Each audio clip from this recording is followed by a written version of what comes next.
such as, backgammon, poker, and the things that it's mostly the games that are based on the chance. Just to tell you, we have two type of games. I mean, if you study game game theory, you will also understand that, but it's a pure mathematical aspect that there are two kind of games, game of chance and game of skills. Some games like football, it's totally game of skills. So you should have skills to win. But some games like poker, it's game of chance. So it means that it's not really that much of a skill, but mostly based on the chance and luck, let's say, that you have. Even though some people, some researchers came and they proved that even poker is not a game of chance purely, and it does involve skill as well. But usually, the game of chance is something that is mostly involved with the randomness. And for your information, in most of the countries, game of skills is fine. It's there is no rule to limit that. But if there is a game of chance, then you need to have special certifications or something to actually run it. Just like, for example, casinos. Nobody can simply go and run a casino because they want to make sure that the chance is fair chance for the games. It's not like in a skill that everybody can see and judge on that. So we have the game of chance, which is mostly based on the chance compared to the skills. I also mentioned here backgammon as a game. I don't know if you're familiar with the backgammon or not, but I call it mostly the game of skills because I've seen, every time that I play with my father, for example, backgammon, it doesn't matter what my dice is showing up, he's going to win. So is in my perspective is mostly the game of the skills. But some people, they argue it's because it's using a dice to play the game. It has a chance involved in the game, so they call it game of chance. Also, watching a game, such as a football game, a football match, especially if the two teams are close to each other in terms of skills, such as Brazil and Argentina, I don't know, Spain and Portugal. So they are very close in terms of skills. And then if there is something happening, we interpret it as a chance. And we say that, oh, so they were lucky, so they won because they were lucky. And there is no specific, logic to be able to predict the results before the match precisely. Selecting a decision among many without any priority. That's what I was talking about. You want to go to a restaurant 1, 2, you do not have any priority, and you want to select one of them randomly.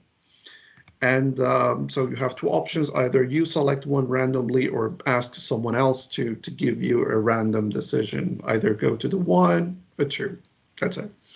So I have done it a lot.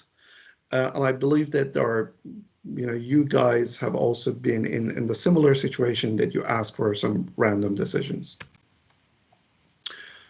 Interpreting someone else's behavior. You talk to your friend and your friend do something. Your teacher comes and do something. You go to the class, you don't really expect any exam. Your teacher comes with exam. So you interpret that behavior as a random behavior because you had no idea that the teacher is going to, take a test or take an exam in that particular day. So you call it random, even though it might not be very random for the teacher. The teacher had, the plan for it, but for you, it's random because you had no idea. And you can say that, you can tell your friends that, yeah, he came suddenly and randomly decided to make an exam. So it was not purely random, honestly, for the teacher, of course, but it's random to you guys. And so many other things that we have. So in a daily life, we do see and face random stuff many times. So you can see it, and you can also count it, you can remember and see what are the things are. So today we're going to answer a few questions. The questions are, what is randomness? How is a random number selected in terms of human being and also the computer as a machine? And is a random event random? You know, is random truly random, something that we can say? And why should I care about? Why should I care that there is something random or not random?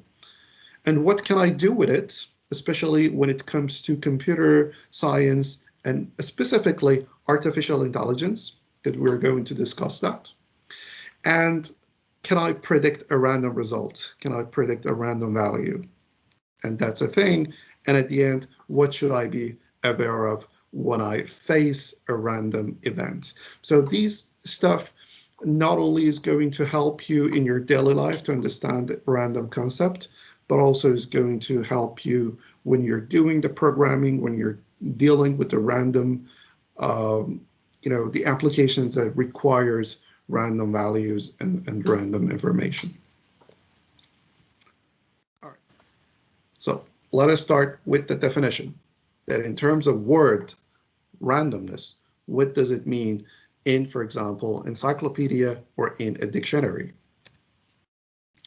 So randomness is apparent lack of pattern or predictability in events. That's something that all the things that we discussed in our daily life, they have the same thing here. So you couldn't see the pattern. So, and you could not predict that before the event. So, and because of that, you call it random. So the pattern is that you have number 1, 2, 3, 4, 5. So if I ask you what is the next number, you definitely say 6 because you see a pattern in the previous numbers, and then you can decide that the next number is 6. But if you do not see any pattern, so you call it random. You roll a dice. Can you predict it? No, you call it random. You roll a dice 100 times. Can you say what would be the number at 101?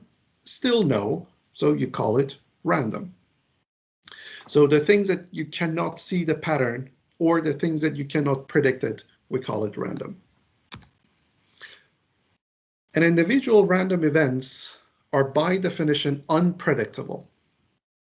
Okay, but since they often follow a predictability distribution, the frequency of different outcomes over the numerous events or trials is predictable. So what does it mean? It means that when you run, for example, when you throw a dice 100 times, you expect to see 16% of the time each of the numbers.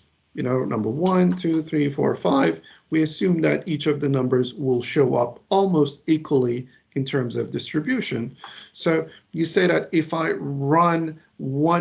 throw 100 times, around 60 times of it, around 60 times, it can be a little bit less or it can be a little bit more. It should come for each number. It should be 1, 2, 3, 4, 5, and 6. So you cannot really predict what would be the next trial, the next time that you roll a dice. But you can say that, for example, if I do it 100 times, I'm going to see, almost around 16 times of number 4, for example. You can say that, and to some degree, it is correct. It might be 14, it might be 17, so it's around that number. So you don't really expect to see 50 times of number 5 if you roll a dice 100 times. So, I mean, the probability distribution and the statistical mathematics and probabilistic doesn't say that, and is mathematically impossible for that thing to happen. So that's something that we can predict the distribution, but we cannot predict the exact event in every single trial that we do. For example, you flip a coin 100 times. Around half of the times should be, head, and around half of the times should be tail. But still, it's around that. So you cannot really predict that if, it was 50 times exactly head, 50 times exactly, tail. If I throw it one more time, should it be head and tail? No one can tell you that accurately because, we do have an information about the distribution, the whole thing, not the exact event. So that's why we call it random. And there is important, I have the reference at the bottom, the Professor Todor Motzig pointed out that while disorder is more probable, in general, complete disorder is impossible. So this is something interesting. You can just keep this sentence in your mind. We're going to discuss that almost at the end, that everything that we see that is disorder, so we see that is chaotic, so we don't see any pattern, but there is a pattern, but we are not aware of it. So in a short form, that sentence means that one. We're going to go into that and tell you what exactly that one means. So this is in terms of randomness. Now you have an idea that one thing which is random is that there is no pattern and you cannot predict it. And then you call it random and you have no idea how to deal with it. So randomness is not a new thing. So it was in ancient, so it was maybe the Chinese were the first people that they used the randomness like 3,000 years ago.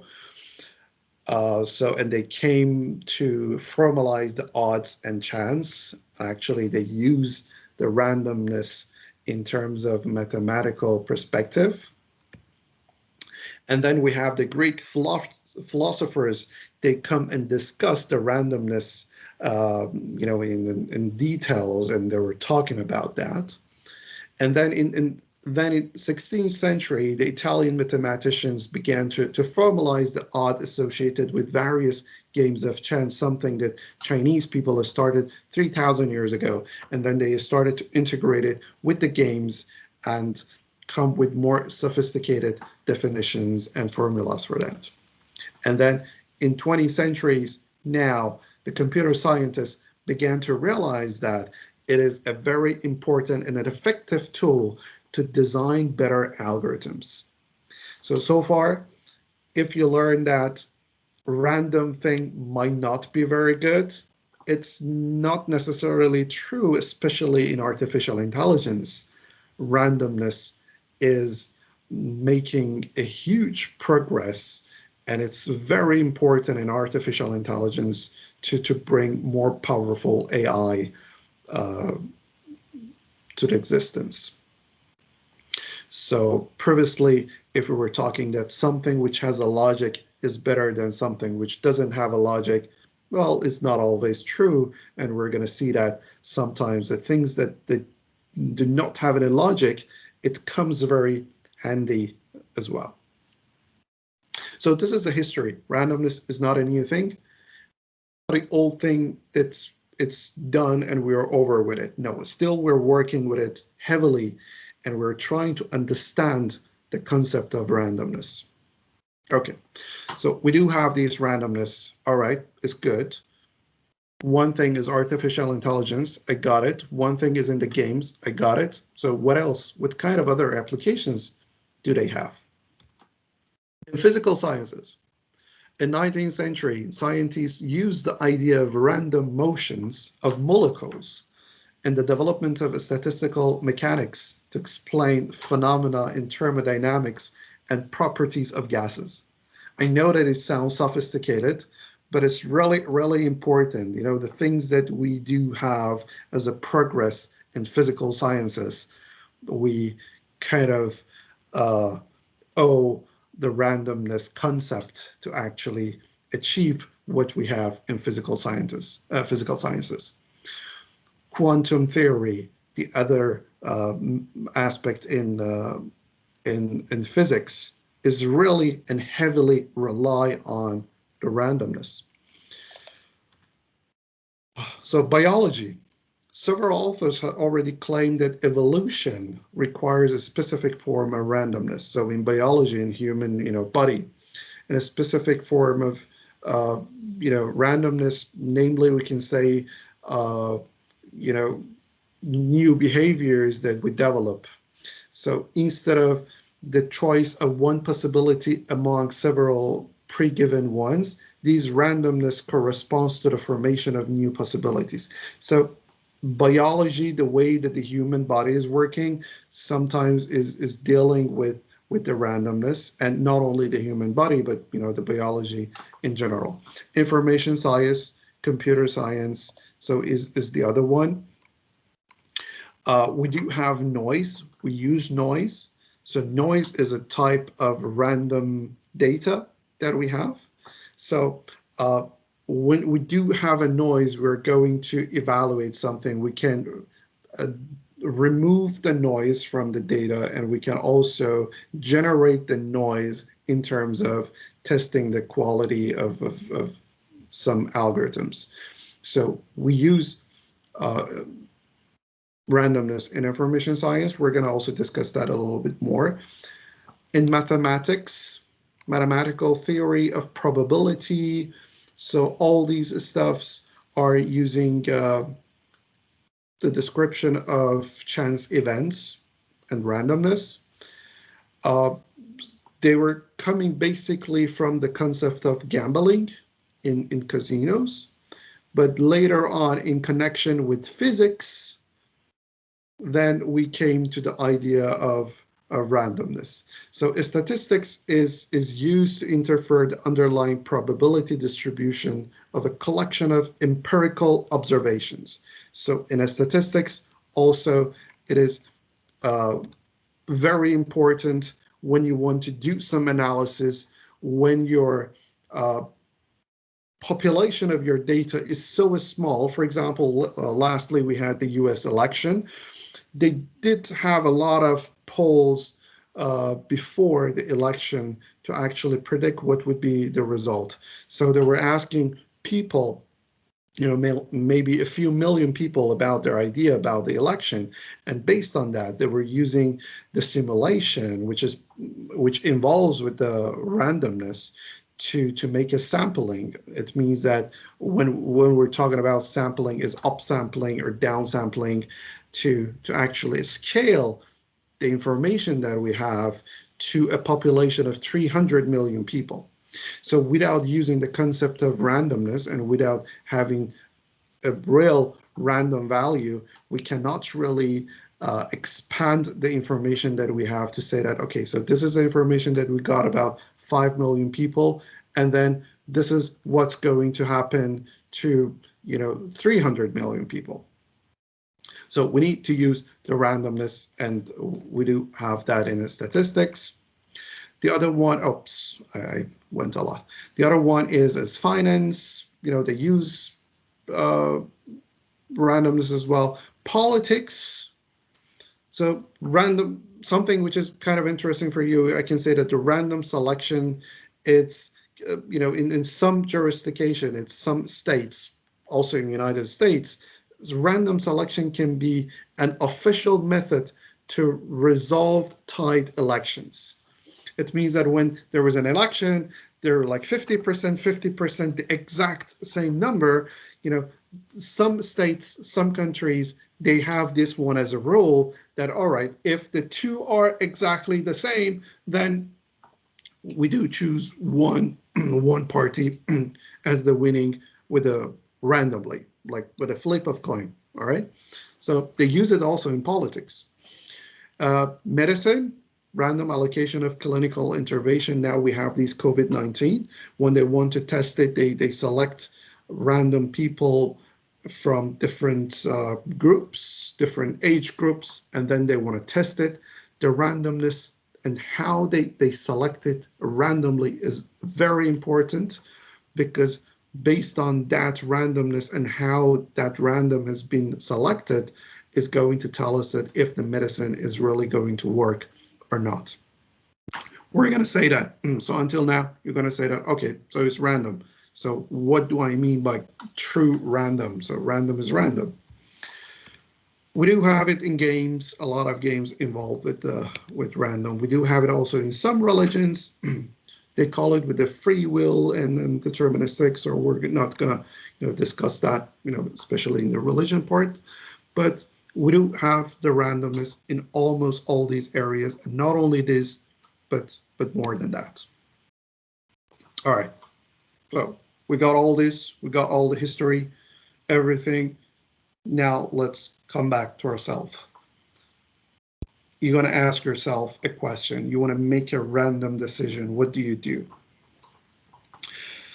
So before I'm going to go into that, I want to ask you to do something. I'm going to share a link with you guys. It's a question. I want you to go into that link and answer that question. The link is very simple. Select one random number between 1 to 10. That's it. Very simple question. Think about it. Select one random number between 1 to 10. You already selected. You have something in your mind. And then go to that link that I'm going to post it to the chat and choose your number.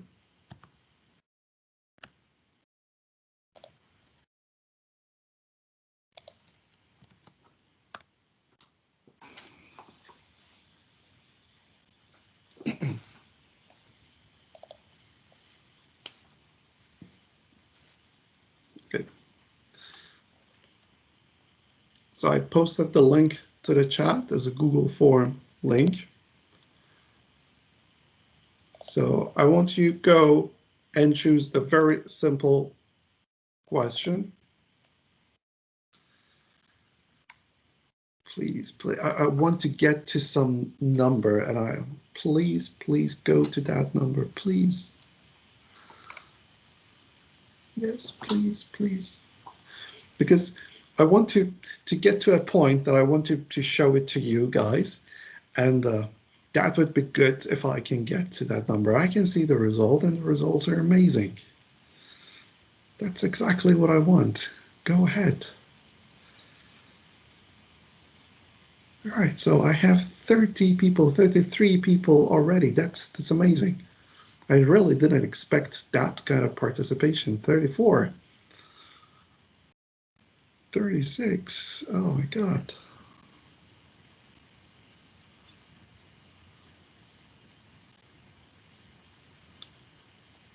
Okay.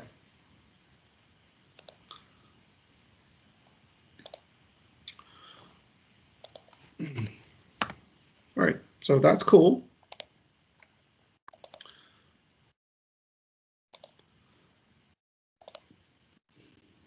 All right, so that's cool. I can go back to the presentation, talk about that one, and then at the end of this presentation, I'm going to show you the result that we already have in in our question, and we're going to discuss that. And it's just kind of interesting because I got what I wanted. And I was wondering, if I don't get what I want, what should I do? And I was like, okay, so I will do another trick, but it worked. All right, so the thing is, let's assume that someone asks you to choose a random number between 0 and 10 or 1 to 10. In my case, I believe that I ask you between 1 to 10. But anyway, so it's 1 to 10. So you select the number. Let's say you select 8. Let's say, assume that it's 8. So how did you actually select that number? I mean, what was your thought process? So how did you come to that number 8 in your mind? So to be honest, nobody knows that exactly what is going to happen in your mind that you generate a random number. All right. So, but one thing that we know is that you probably select an uncommon number. So you go through the numbers in your mind and you say that, okay, so this number, no, not this one, not this one. Yeah, I feel good with this one, and you select that number. And the number that you select can be affected by multiple stuff, such as mood, fatigue, recent conversation, or past experiences. I didn't show you this slide before I asked you the question, because if I have shown you this slide, you probably were going and select number 8, because I said number 8, so you had this one in your mind, that 8, all right, 8. So it was either two options. Either you go and select number 8 without knowing it, or because it was 8 and I was talking about 8, you were thinking that, okay, no, 8 is obvious and I'm not going to choose number 8. So, and because of that, so still there is a reason behind it. The reason can be your mood, can be your recent conversation that you had. So you were talking about something, and even when you go through the numbers 1, 2, 3, 4, 5, 6, 7, 8, 9, 10, you think for each of them and you remove some of them from your memory because of a reason. I'm going to show you just the questionnaire that we had. So I'm going to grab it here. Now you see it. This is the result of 42 answers. So normally, if it was a fair random selection, it should be around 10% for each number. So it means that each of the numbers should have a fair value. But you see that one number with 26% has the most number of values in 42 people that already answered this questionnaire. And this is number 7. Number 7, and some of the numbers like number 2 is very low. Number 4 is very low. Number 1 is low. 10 is low. 9 is low. But then number 7 is the most. So, which is not exactly what we wanted, what we can think. The majority of you guys came to a decision to a number 7, and a lot of you guys didn't think about number 1. So, and it's raised this question that if it is that, was it really random? The same question was asked from 8,604 people. And you can see the result here, which is more or less similar to what we experienced today. They all selected number 7 with 28%. So you chose 26%, 26 or 7% for number 7. 8,000 people. Still, they came with 28% for number 7. And you see for number 1, number 10, they are almost, the lowest numbers. And if it was fair, the numbers should have been around 10%. For example, number 8, number 6, they are more or less, at a good number because 9.8%, 10.8%, this is something that we expected for each number to be fairly simple because it's random. But we see that it's not random. Why? Because how our brain is working. So you didn't choose 1. When I say you, I mean the majority. Didn't choose 1 because it's 1. So 1 is not really, 1 doesn't really look random to you, does it? I mean, it's 1. So how random is number 1? You go to number 2, and 2 is an even number, and all of them are divided by 2. And you see that in your results, all the even numbers, 2, 4, all those numbers, they had the very low percentage even when you selected the random number.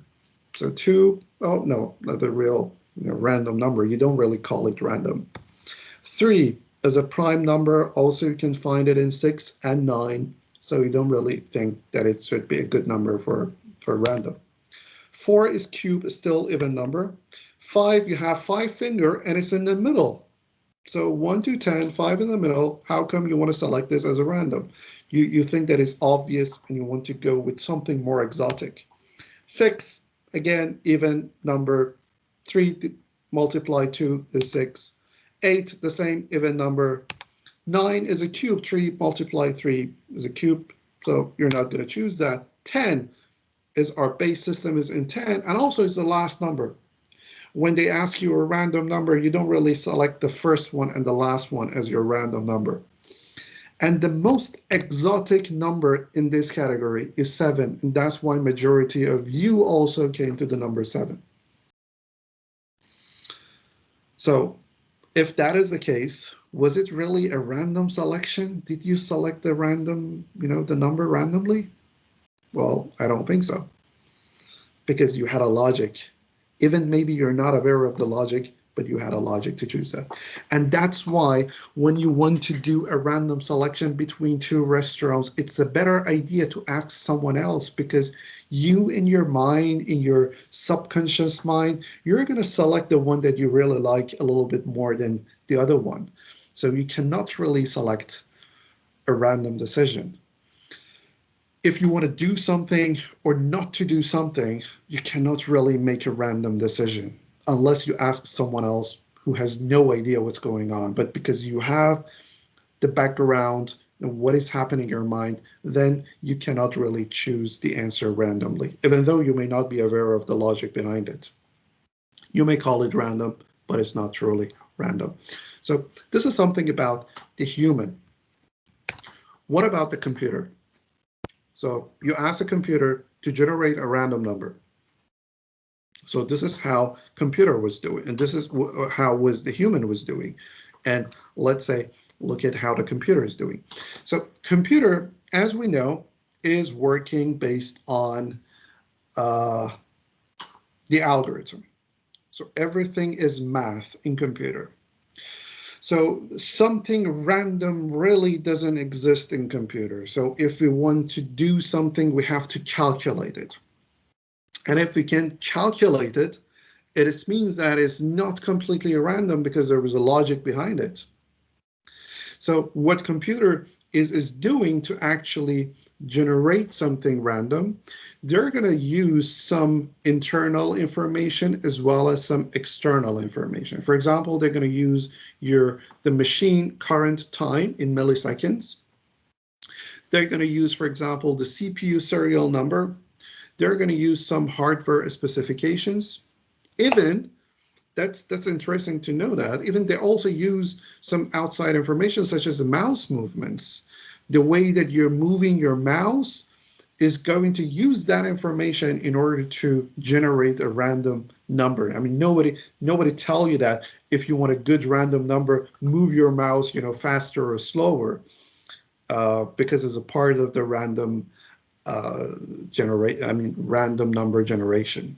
Or even the fan noise, fan speed, a lot of things that they can use to actually come and calculate a number which is kind of unpredictable, and it's difficult to find a pattern and say that, oh, okay, so if it is this number, so the next one is going to be that one.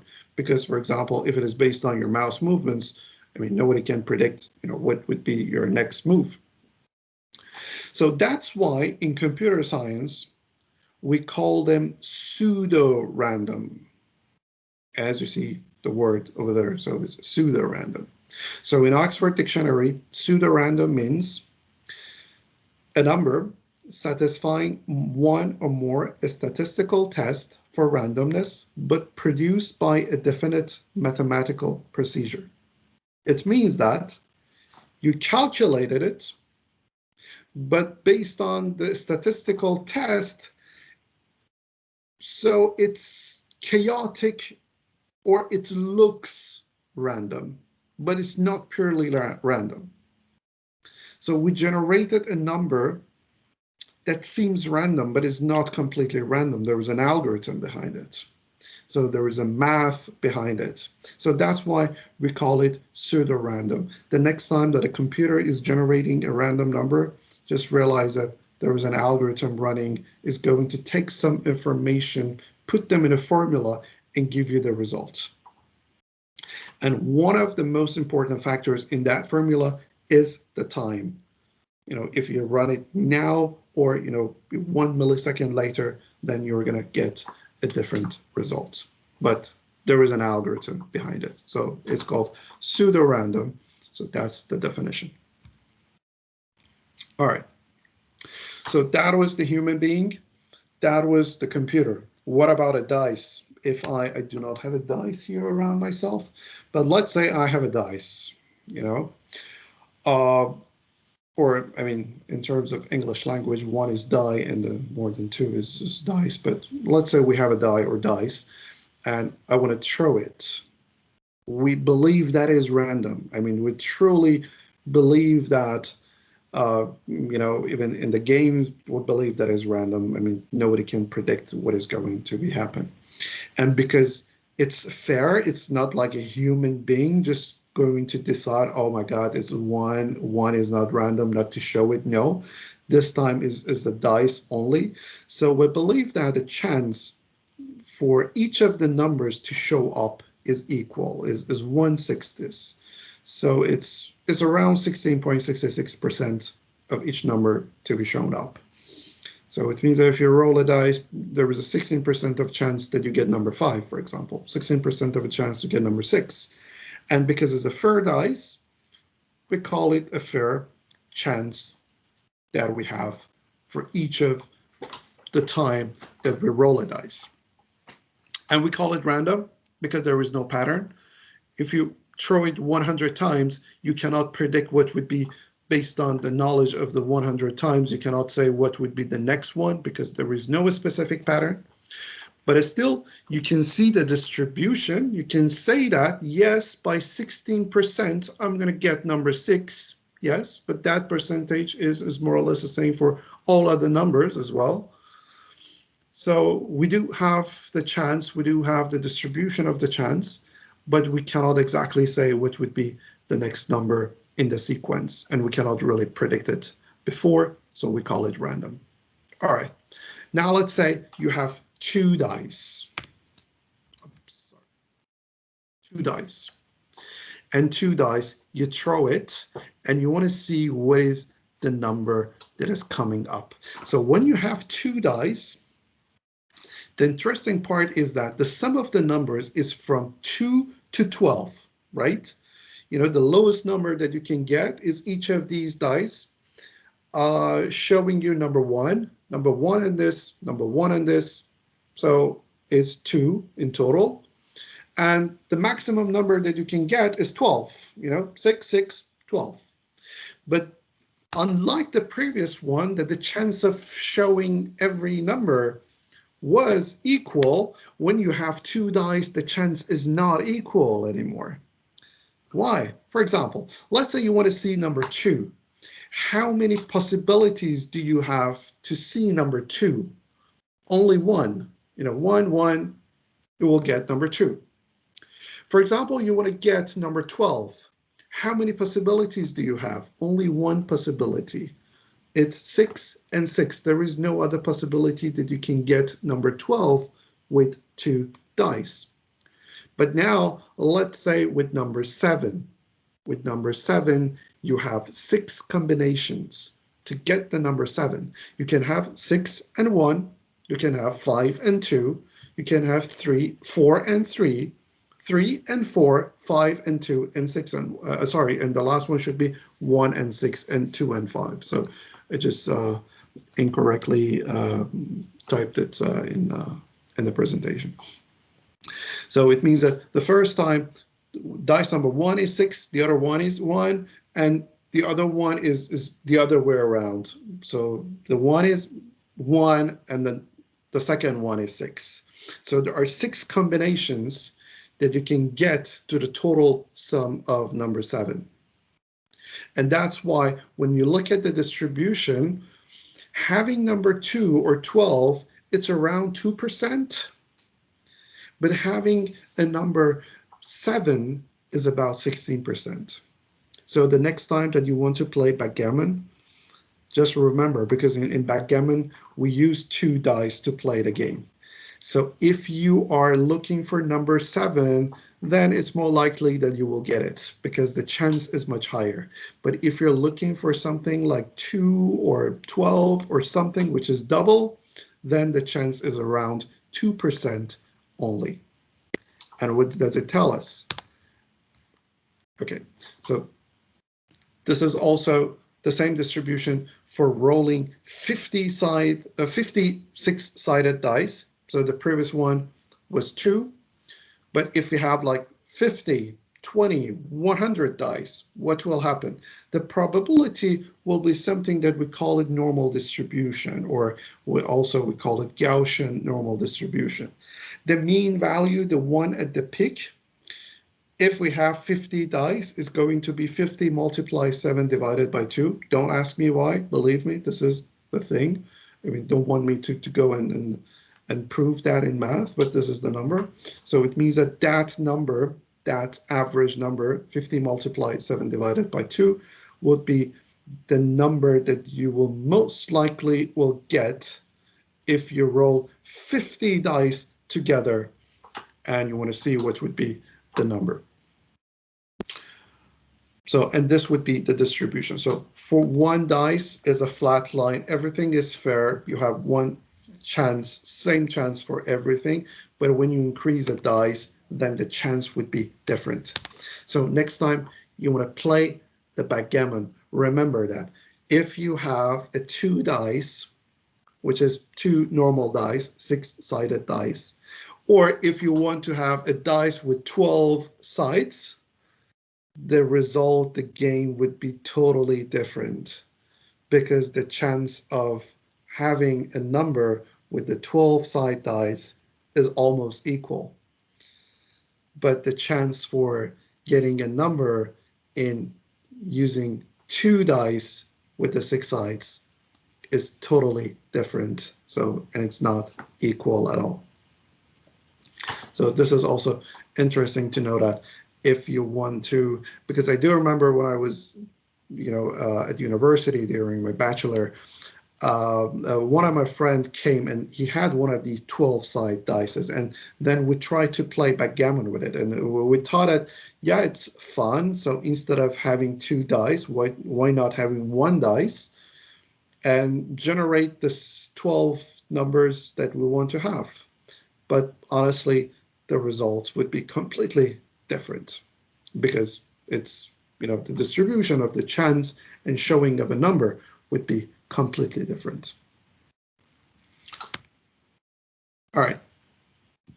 So let's look at this rolling a dice. We talked about dice. We talked about, having a dice, rolling it up, and let's look at it by itself. Everything in this world follow the rules of physics. When you roll a dice, the dice by itself, it's not completely random. It still follow the rules of physics. The shape of the dice is important. I mean, if it is 6-sided, 7-sided, 12-sided, 8-sided, how many sides does it have? It's important. The size, the weight of the dice is important. The amount and the angle of the force that you use to throw the dice is important. The surface, the velocity, the acceleration of your hand, the friction of the surface and air if you throw a dice on a muddy ground, or on a casino table, or on a glass table, they would be different, because if the friction is a lot, then the dice is going to stop right away. But if the friction is very low, the dice is going to roll over and over and over until it stops, based on the rule of physics.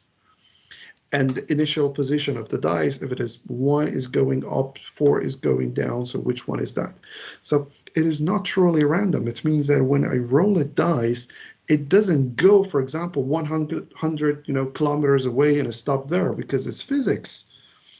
It's going to stop, at some point, at some distance.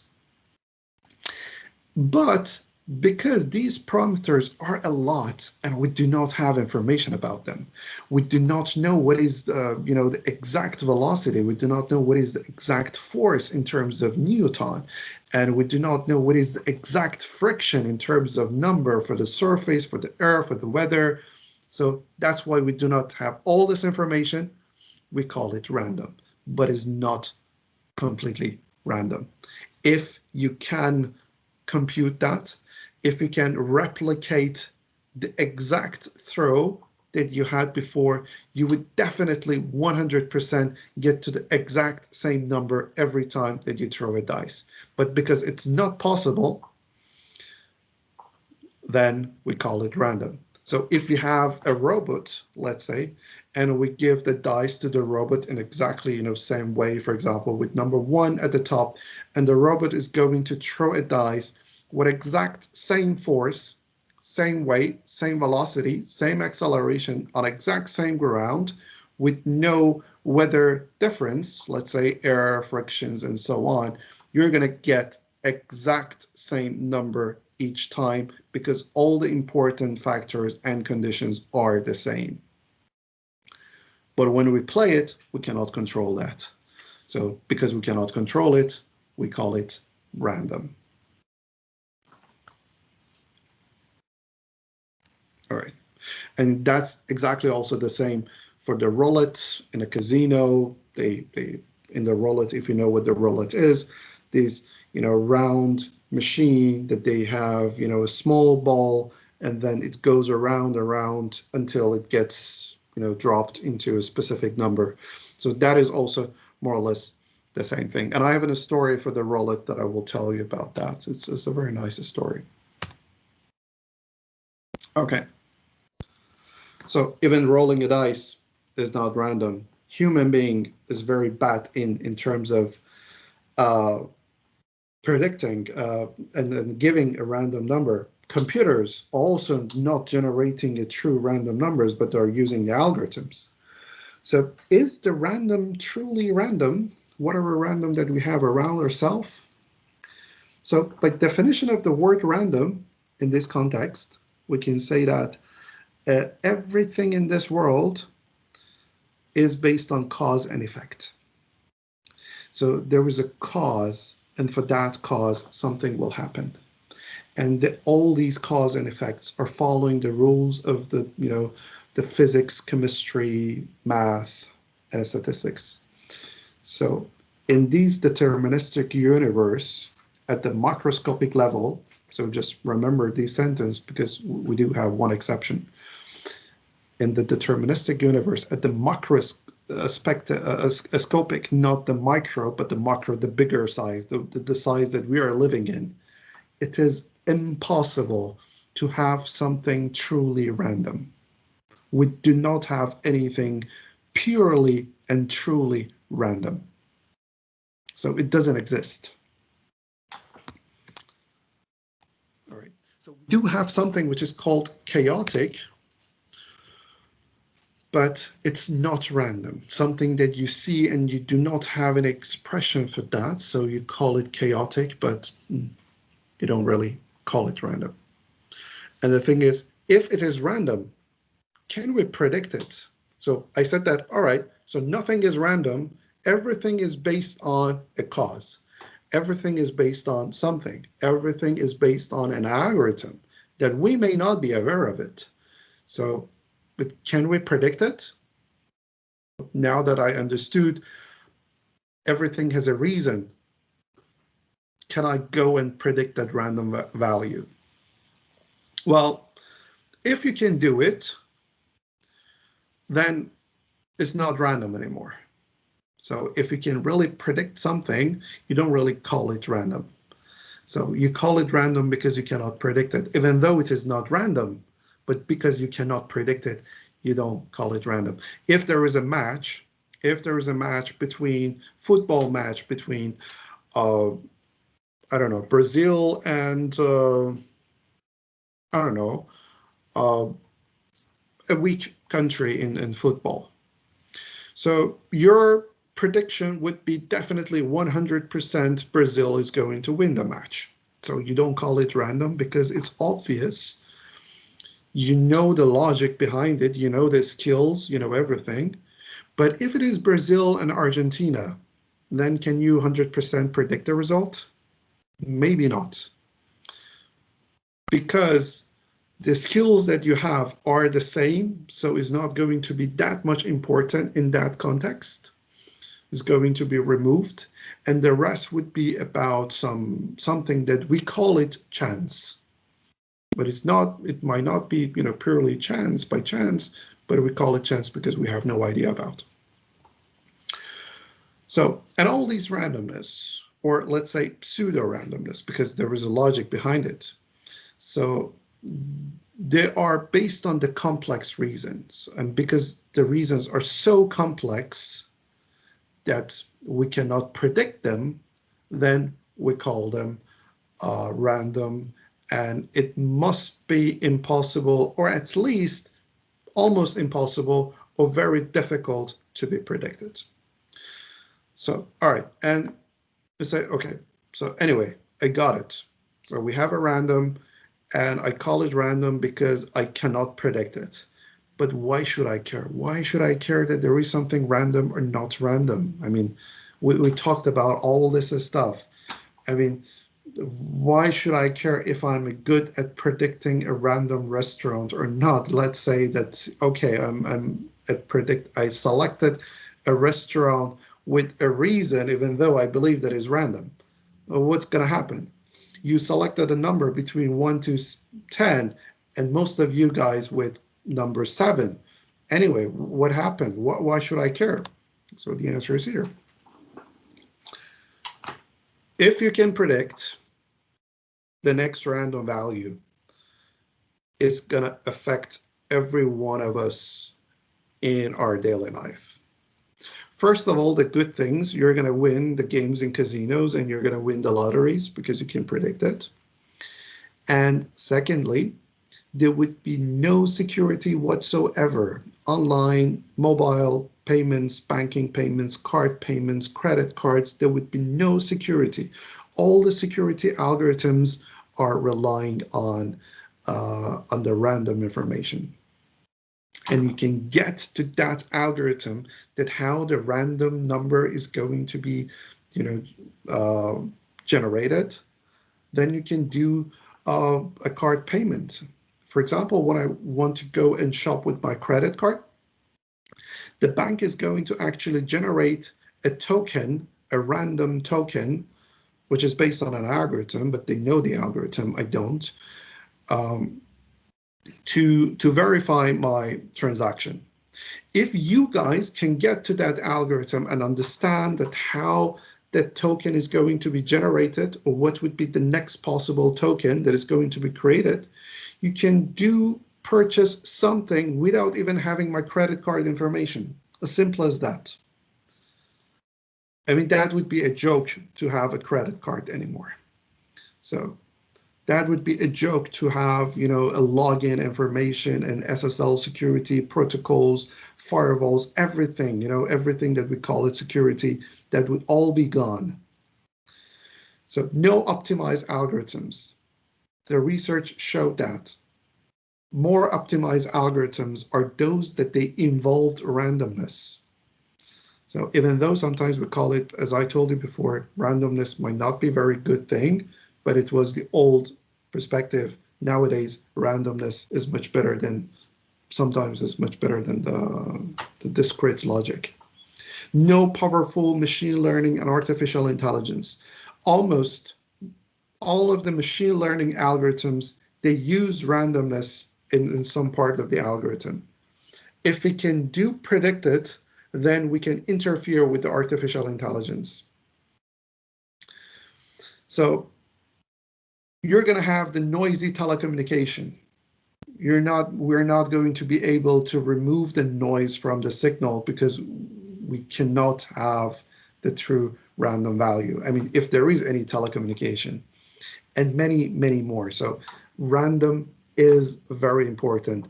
And that's why a lot of researchers still nowadays, they're working on a randomness, and they're trying to generate a random value which is much closer to the random definition. It still is pseudo-random, but something which would be very difficult to predict, something which would be very difficult to take a pattern. So, and because of that, all these machines and chips and hardwares that they do generate random numbers are like black box. Nobody knows what is exactly happening. For example, Intel has a chip, hardware chip, they call it RDRAND. it does generate a random number. Nobody knows what is happening inside. Nobody knows what is the algorithms. Nobody knows what are the properties. We do have some ideas that, for example, the time is involved. The fan noise is involved, probably, but we do not exactly know the algorithm behind it. Even though, even if we know it, still would be very difficult to get to that point. But still, they make it as a black box because it's very important. I mean, even though in December 2013, I just put it here as an example, that the free BSDs is a distribution of the Linux that they decided to remove this RD-rand from their production of the Linux distribution because they thought that it's not something that they can trust. But besides that, it's really important that we have something which is random and it cannot be predicted. Artificial intelligence, I talked it before, is a useful and one of the most important components in machine learning. When I talk about artificial intelligence, I mean not all artificial intelligence algorithms, but mostly in machine learning. Whenever we have something called, involved with the learning, so we do have randomness involved. Any feasible artificial general intelligence would require machine learning, which still, again, requires randomness. Artificial general intelligence, if you know what it is good, fine. If you do not know, is a kind of intelligence that can solve multiple questions. For the time being, the artificial intelligence that we have is just designed to solve one particular problem. For example, you have two pictures, dog and cat. You want to ask the system that, which one is which? Is it dog or is it cat? And then you come and say that the intelligence system come and say that, okay, so it's cat. But artificial general intelligence is something like a human mind. It can learn many stuff. It can make a decision in multiple domains. And it's a, more natural kind of intelligence that we have. This is still a very, conceptual thing. We do not have it yet, but it's a nice thing to understand that what is AGI. So, and also randomness is necessary to achieve the generality in theory. And okay, so we have all this. So randomness is important in artificial intelligence, but can we say that we use the AI by itself, the machine learning, to go and find the pattern and predict the next random value? Because we realize that we do not have something which is purely random. So it is based on a logic, but we cannot find the logic. But can we use the AI to go and find that logic? I mean, theoretically, yes, because, still there is a logic.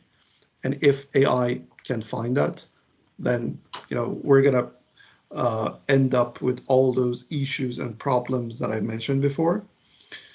But that's why, the researchers are trying to come with more sophisticated random algorithms that even the more sophisticated AI systems cannot really decode that and find the pattern inside. So, and how can we identify if an event is random then? So that's a question. I know that I'm going maybe a little bit, fast, but I know that I'm also getting, close to my time. So I'm going to, finish the topics. I'm just going to go with two examples of using AI on trying to solve something which is random. I mean, the good thing is that for those examples that I want to tell you, you don't really see those challenges as random challenges, but based on the definitions that we have, you may see that as a random event and see how the AI could perform into those. The first one, FIFA World Cup prediction. Every 4 years, researchers come together from different universities around the world, and they try to predict the World Cup using AI. It's a very common thing. Every 4 years, even I go personally search for the papers and read the papers, and so far none of them came to true. I mean, none of them. And every 4 years, they come with more sophisticated algorithms. They come with more information and data to actually predict the World Cup. But all of them without any single exception, failed so far until today. And there is a reason. And the reason is exactly because of the randomness. We said that randomness is something that we do not know about the pattern. We do not know about the important factors. So because we realize that everything has a reason in this world, in this universe, everything has a reason. So, but if we do not have that information, we call it random. And whenever we do not have information, it doesn't matter. If the system even doesn't have that information, it still is random. And based on what we discussed, something random is almost impossible to be predicted.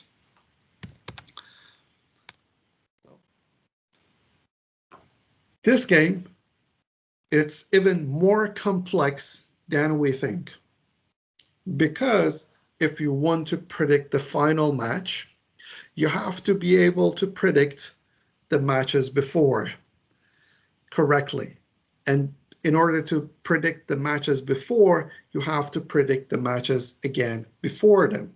And then you have to go to the end. So it means that if you want to predict the final match correctly and precisely, you have to predict all matches, all of them from the beginning to the end precisely.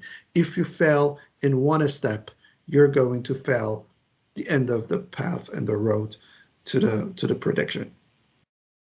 And even in one single match by itself, there are a lot of things happening.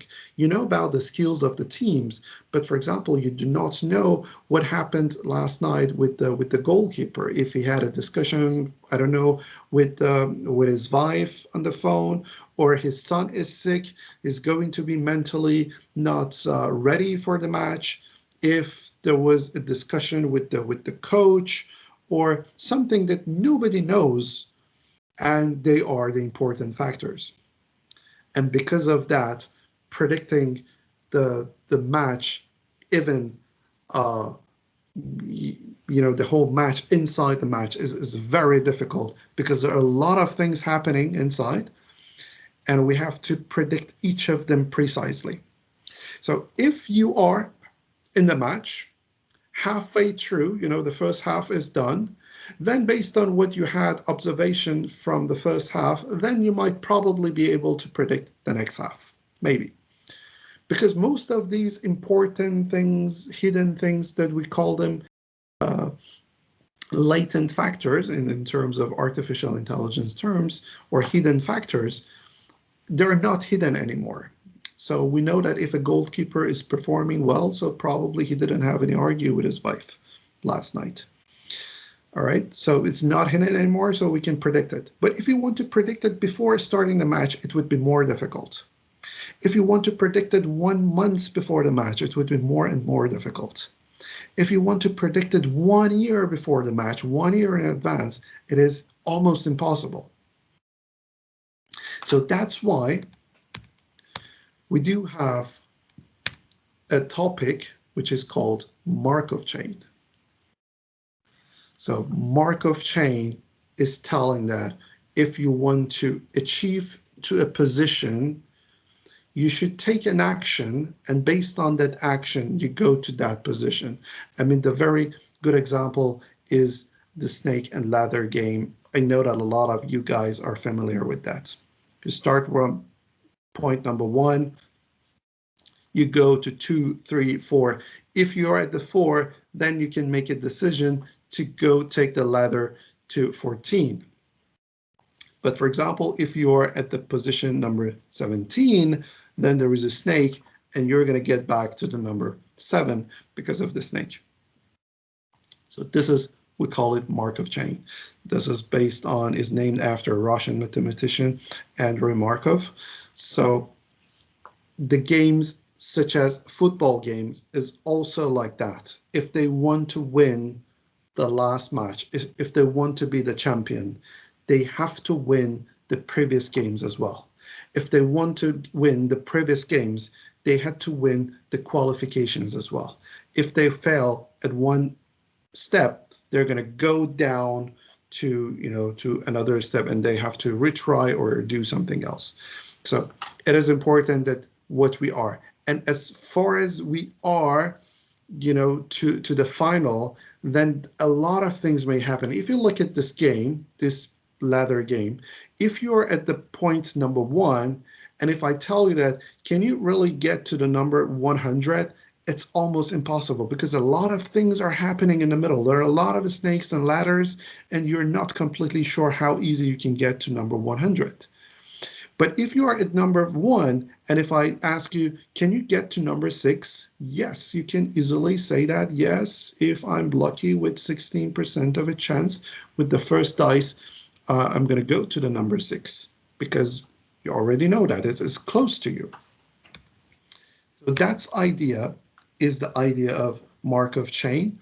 We have it a lot. We use it a lot in the cruise control systems, in the queue of the lines customers arriving at airport, currency exchange rates, animal population dynamics, and the best example is the snakes and ladder game that show you what does it mean.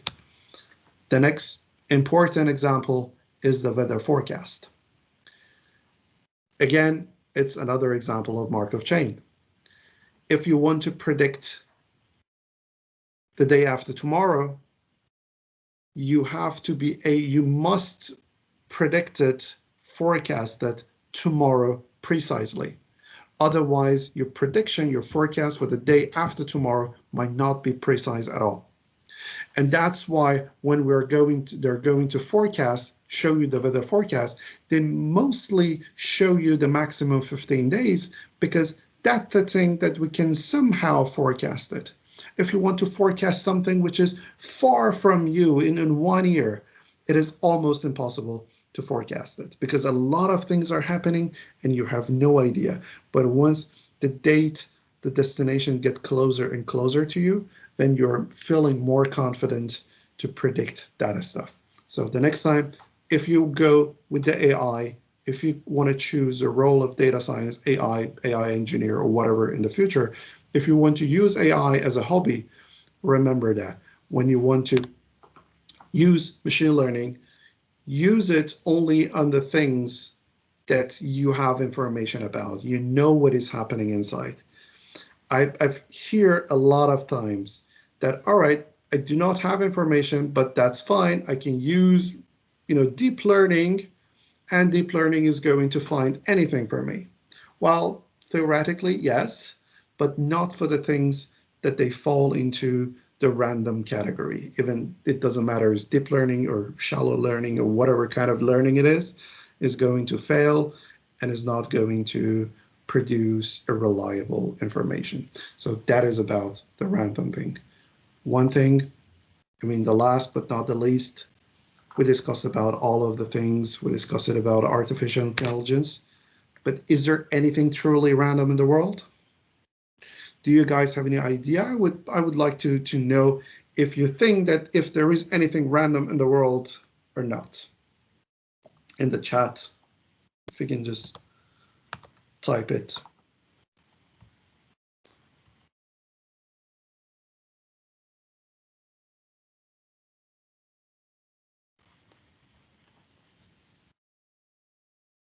I haven't seen any point. I believe that you're thinking, you're kind of like confused that, okay, so we discussed that nothing is random, but yeah. And I said that in our universe is impossible, but at the macroscopic level, okay, so there's nothing truly random, okay. The chance you're born as a human, yeah, kind of, yeah, maybe that one. So I'm going to disappoint some of you guys. that yes, almost yes, we do have something which is truly random. I mean, based on our current knowledge, maybe in the future they come and say that, no, these things that I'm going to tell you now, they're not random and we didn't have information about it. But as far as we know, the decay rate of radioactive materials are random. I mean, no one could come with any pattern to be able to predict it. Again, they came with a distribution function, but they couldn't predict it. In quantum theory, everything which is related to the quantum theory are truly random. If an electron is existing here at this place or not is truly random. No one can predict that, but it's a quantum theory. And everything which is related to the time between the decays of atom in a sample of radioisotopic and thermal noise in a resistor is also random. And these are the things in radioactive and quantum theory are fundamentally random. So again, maybe in the future they come and say that, yeah, we were wrong. I have no idea.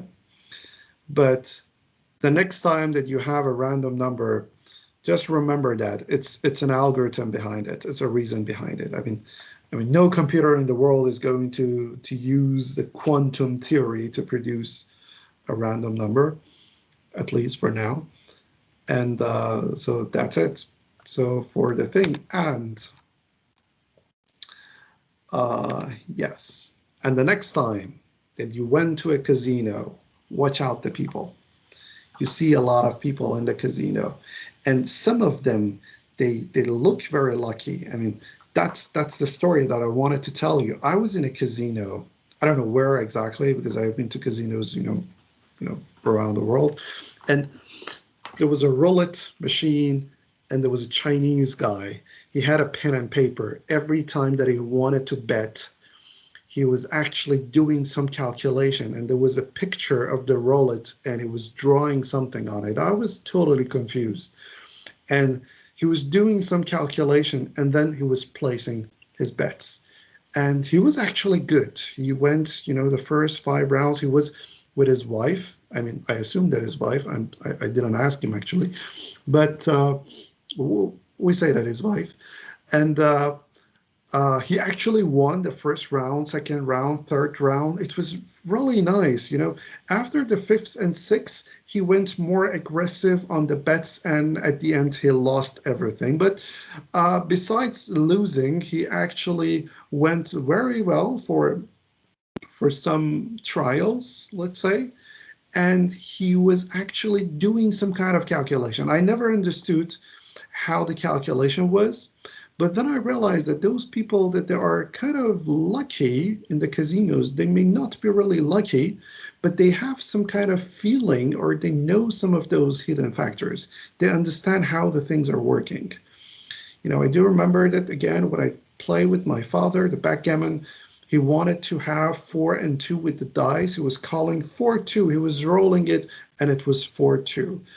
I don't know, it's a kind of power or something, but he has something which is absolutely not luck. It is absolutely not chance or random, because we realize that there is nothing random in the world, in this world.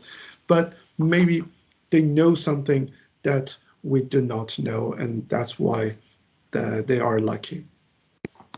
And thank you very much for everything. So here is my name, here is my website. If you want to download even the presentation, I'm going to also put it in the channel. But if you have any questions, feel free to ask me. I would be pleased if the moderators can unmute the participants, that they can simply ask a question. And also this picture, it was shot in a casino in Macau as well. So I just decided to use that photo as well. All right, so any questions? I know that this might be a lot of stuff, or you might be tired or something, but I hope that at least you could understand or learn something new.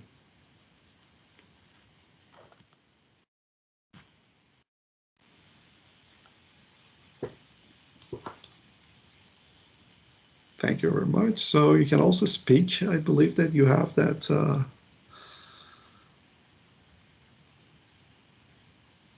Thank you very much.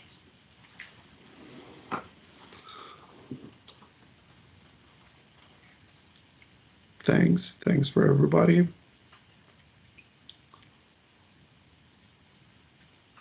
I mean, no questions? Question, sir. Yep, okay, go ahead, please. Well, it might not really be too academical, but it's more, Okay. um, did your did the experience of playing the dance with your dad made you go into artificial intelligence or data science? Is that what made you go into this field, or how did you come about getting to So this field? can you repeat your question? Maybe I didn't get it. Oh yeah, so the question is, it was how did you get about to go into this field? Oh, okay. Was it the experience with your dad that made you go into this field, or was it just by You mean chance? this field of randomness or the field of artificial intelligence? Artificial intelligence, sorry. Okay, the artificial intelligence. Well, when I was a kid, if you really want to know why did I come to AI, when I was a kid, I wanted to simulate human brain. I know that it's crazy, but I was a kid, so that was my dream. And then I wanted to do so, and so my school gave me the access to go to the universities. I was like 10, 11 years old, but they gave me a letter to go to the universities and actually use the books in universities to learn about data stuff. And then when I went there and when I learned about that, I realized that, oh no, so it's not that simple. And we have something that's called artificial intelligence, and I can go in that direction. Then I got interested in that area. I'm kind of happy that I went into that area. So, and also is becoming trend, and I'm using it. But in terms of randomness, so again, in AI, we use random values a lot.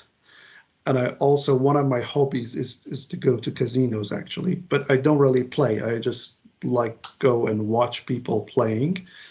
And I had always this in my mind that how the things are working. And then I started to investigate more. And these are the things that I came up with. Though these are not the things that I made up with, though they are actually the results of the researchers. I hope that I could answer your question. Yes, you did. It Yeah, makes a lot of sense. yes. And actually, it's nice. AI is a very hot topic. Yeah, I think Yeah, with what we see it's today, also sounds cool. yeah, it sounds very cool, very fancy too. Yeah, exactly. Yeah, it feels like when you start talking about AI, it just makes you feel, oh, I'm smart. Just, Yeah. the feeling of being smart. Yeah, Yeah, yeah. but it makes more sense. And I think at first I really did not understand what the whole presentation was going to be about. It says Okay. randomness, but it makes more sense when you went into the details and how they not every well everything virtually Okay. it's now random, Yeah. so it makes more sense, and I really appreciate that. Thank Okay, you. thank you very much. I hope that everybody enjoyed it. Oh, sir, I have a question. Yes, please. Like for someone who's interested, like in going to that field, like what recommendation will you give? Like what the type of subjects Mm. should be AI, you mean? I mean, I assume, right? So Sorry? not the quantum theory. Yeah, yeah, in AI, yeah, of course. Yeah. So there are a few things that if you want to go into AI, and I do recommend it, is first of all, you should be good in math and in statistics. If you feel confident in math, if you love math, then yes, think about AI. But if you don't really like math, then you can learn AI, but it would be difficult to stay in AI. So AI is nothing more than mathematics and formulas. Okay. So firstly, you need to, you know, work on your math. Even my math was not that strong, so I worked on it. I spent a lot of time on it to actually improve it. And it's something which is possible, but you have to like it first. And once you're confident with the math, at the same time, then you can go with learning with the different algorithms. There are a lot of books, a lot of online trainings But what I suggest is to go with the books or online trainings, because there is a structure what to choose first, which algorithm learn first, instead of selecting the algorithms randomly. And then by the time you will get the feeling that, all right, so this is the path that I have to go. Because even when we go into the AI is a very, very vast field. Yeah, it's like when you try to search something to start, Yeah, like exactly. so many things that you go crazy. So the first thing that you can do, you can start, for example, with the math. Start to learn math. It doesn't matter what kind of math it is. Even the very tiny little small things is going to be helpful. And at the same time, you can start with something called data mining. I believe it's going to help you a lot. And then after the data mining, then you will have a better understanding that which path you would like to go. Because again, there would be a lot of different paths that you can take on. And even as the job, you can either be an AI developer, you can be an AI engineer, you can be an AI researcher, or even you can be a data scientist. So all of them are working with AI, but at different levels. For example, AI developer, they know how to program AI, but they do not know much of the math. Because, for Okay. example, I, as a data scientist, come and tell the data AI developer that do implement these algorithms, and they know how to implement it, and they implement it and use it. But they do not know much about the mathematics behind it. So AI researchers, they are those that they come with the new algorithms, which requires mostly the PhD degree. And we do have the AI engineers. It is something between the AI developer, data scientist, and the researchers. And we do have the data scientist that they know AI, they know math, they know statistics, and they know the business. They're not, 100% into each of these fields, but they know from all of them at least a little bit. Okay. Yeah, It's it's just like a data really analyst who yeah. knows programming and AI. They call it data scientist. Okay. Yeah, Yeah, this is a little bit more clear. Thank you, sir. yeah, you're welcome. Okay, any other question? Can I jump in, Kaveh? Yeah, of course, yes, please. So thank you for this last part. I think that was my question. I wanted to ask you to clarify all the different job positions and job titles that are available in the market for students, so that they're not too intimidated and afraid by the specialization. But I think my other question or comment is also about what you said about mathematics, is that many people, due to either having a bad teacher or a bad experience, are afraid of math. And that sometimes blocks them from moving forward, even though I see some of them are brilliant. They do have potential, but there's that love-hate relationship with mathematics. Yeah, So the fact that you said you didn't necessarily like it at the beginning yes, exactly. is good to mention. But could you give advice specifically about that? Because we know how much mathematics is needed Yeah. in the field. So what kind of things in mathematics you recommend for them to test, to experiment with, to see whether they should be in it for the long run or not? Yeah. Thank Yeah, for many years, I didn't know what these uh, algebra or these sinus cosinus are. So even I read them in a school, I know how to solve them somehow, but it didn't make sense for me at all. So, or even when at university we were learning about the second degree integral equations, we were like, okay, so what the hell is that? So what is the application of it? And our teacher was just like, okay, so that's it. This is the equation. Go learn it. And you know almost about everything which was involved with the math. And we're like, so what's the application of it? What's the usage of it? And I personally didn't feel connected with the math, and I didn't like it. But because I liked artificial intelligence and when I went into that, then I could see the application. When we see the application, it makes much more sense to us. that what is that integral? What are those series that we were learning and we were solving it, but we had no idea? What are all those conversions that we were learning in a school and we had no idea what are the applications of it? Yes, of course, the teacher is very important. Honestly, personally, I didn't have good teachers to tell me that what are the applications. So I didn't study the way that I had to. But then I went again. I took all my books that I had before. I started learning them. And I was also going to the YouTube searching for the topics. I could actually find some teachers online that were teaching the same stuff, but with a different, you know, application, different way of teaching it. And it helped me a lot to understand them. But we have to, let's say, be friends again with maths. You know, it's a very lovely thing. I hated it. I hated maths, but now I love it. So if you feel that application, the usage, then you can be connected with the mass. Unless you don't really, I mean, feel it, but that's a different story. But if you really think that it's AI is something that you really like, you can give it a next try. You can give it a try to see if you can get connected to the math for AI or not. I mean, when you start working with AI, like it or not, you're also going to involve with the mathematics. And if you can just go ahead with it, and then it's a good sign. It means that you're not going to hate it anymore.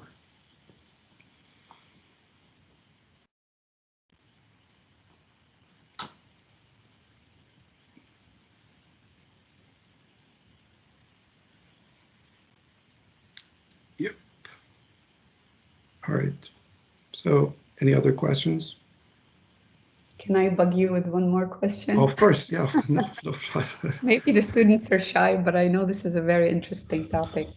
How do you see the future of AI, you know, in the big scheme of things, the way we're moving right now? Can we really count on it being trustworthy? Yeah, of course, of course. This is very bright. You know, I see the companies that are coming to AI more and more often. Here in Montreal, the government is spending a lot of money and budget for the companies to use AI. I know that the mayor of the Montreal is having a budget for the projects that are involved with AI.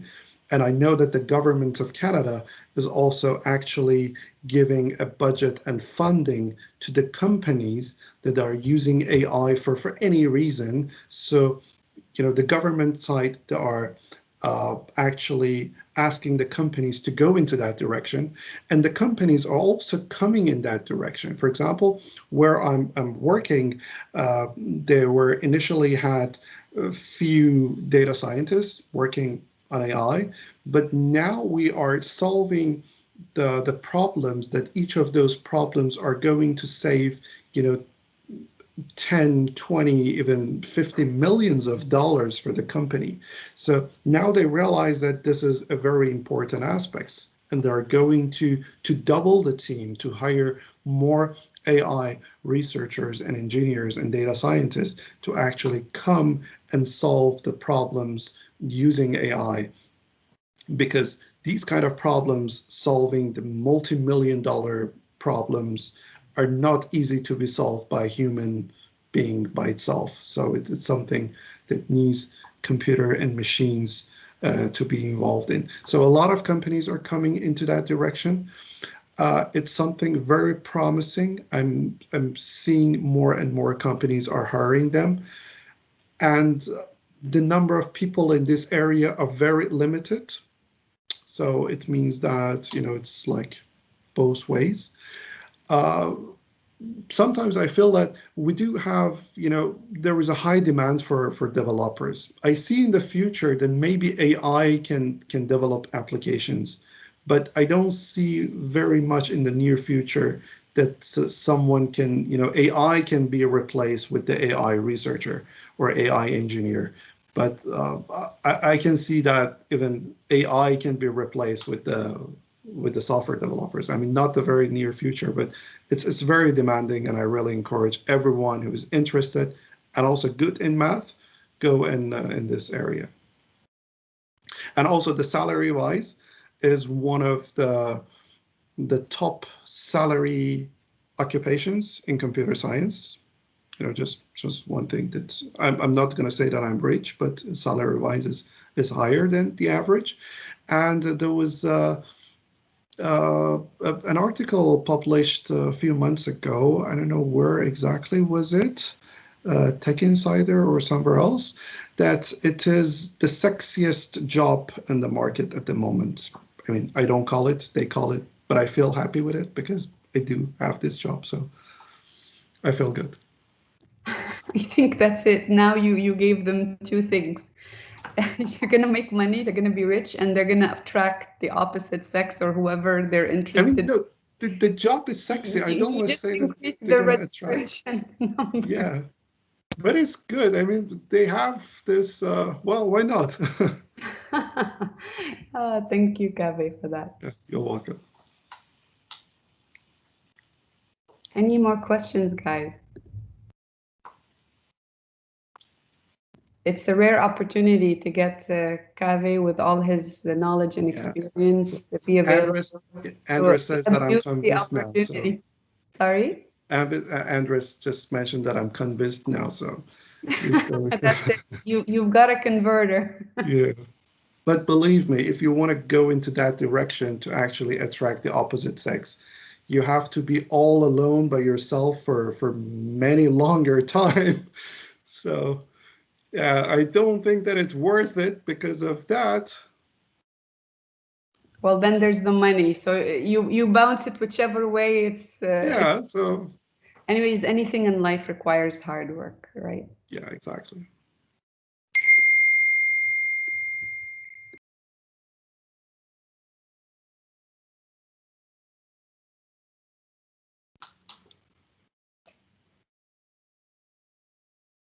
Okay, so I assume that there is no question, probably. I guess that's it. Thank you so much, Kaveh, on behalf of everybody. It was very, very interesting, and we always love having you. Thank you very much. And I don't know if there's any closing remarks you'd like to say, but I just want to say thank you from all of us. Thank you very much. And I also wish all the best for everybody, and also enjoy the good weather. I mean, today is done, but the rest of the days, because it's really important, especially here in Montreal. So, yeah. And thank you very much. I'm also going to put the PowerPoint presentation in the channel and also on my website, just in case, if you're interested to download it. And even if you have any question or something, you can find my name on Mio and you can send me a message, and I would be more happy to answer your questions. So have a great evening, and thank you all.